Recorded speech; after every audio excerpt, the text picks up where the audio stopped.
কী অবস্থা সবাই কেমন আছেন? নতুন ভিডিওর জন্য মানে প্রথম ব্লগ ইন্ট্রোডাকশন না ভালোভাবে দিতে পারলাম না। যাই হোক, আজাইরা মানুষ, আজাইরা ব্লগ, আজাইরা মানুষ হতে পাই, ব্লগের মধ্যে ঠিকই পড়া করতেছি, বাট পড়াপড়ি ঠিকই, কিন্তু তাও মনে থাকে না।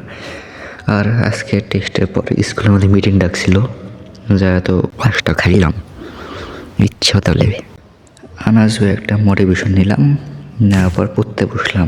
এক বসায় পুরো একটা অধ্যায় শেষ করে ফেললাম। পুরা রাত পড়বো, ফাটায় পড়বো, কি আছে জীবনে, এই মেন্টালিটি নিয়ে এবার আমরা আগাবো। ঠিক আছে, ডোন্ট গিভ আপ নাও। যা হয়েছে হয়েছে, কান্দো। আমি বলবো যে তুমি প্রতিদিন রুটিন করে 1 ঘন্টা করে কাঁদবা, আবার টেবিলে এসে বসবা, পড়তে পড়তে 10 মিনিট কাঁদবা, আবার পড়বা। এই আগুনটা, এই জ্বলনটা আমি নিজের মধ্যে রাখতে হবে। এই যে ওয়ারিয়র মানে কি, যে যোদ্ধা, ওর হাত পা কাটে ছুরি নাই, তাও আছে, মরার আগে পর্যন্ত লড়াই করে যাবো। তো ওই মেন্টালিটি রাখবো যেন আমি একজন যোদ্ধা, যা আছে দেখা যাক কি হয়।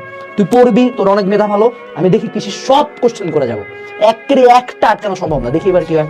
ওই যে ফুয়েল, তুমি কানবা, চোখ মুছবা, ফ্রেন্ডের পোস্ট দেখবা, আবার পড়তে বসবা।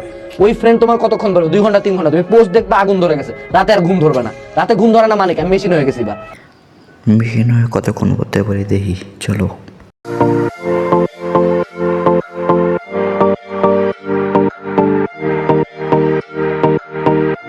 যেইটা পাই ওইটাই বেশি করি, সারাদিন ওইটাই পড়ি। পড়া হয় কেমনে? এই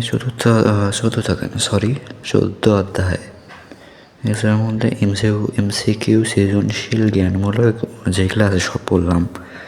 জ্ঞানমূলক 29টা পড়লাম, ওগুলো এখন মুখস্থ করি।